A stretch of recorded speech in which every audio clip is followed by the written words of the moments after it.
বাচ্চাটা যেন অবশ্যই বাঁচে। এই মা একটাকে খাওয়ায় না। এখন আমি একটা টিউব নিয়েছি খাওয়ানোর জন্য। খা খা খা। ও নাক দিয়ে বের হচ্ছে রে বাবা। ও, ও, ও, ও, বাতাসও করতেছে আজকে, প্রচুর বাতাস করতেছে, প্রচুর বাতাস করতেছে। এটাকে একটু খাওয়াই।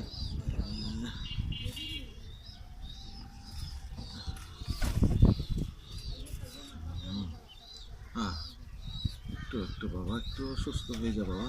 একটু প্লিজ সবাই একটু দোয়া করেন, আমার বাচ্চাটা যেন একটু সুস্থ হয়ে যায়। প্লিজ প্লিজ একটু দোয়া করেন, একটু যেন দোয়া করেন। একটু মা খাওয়াচ্ছে না যেটাকে, মানে আমি একটু করে দোয়া করেন প্লিজ, আমার এই বাচ্চাটা একটু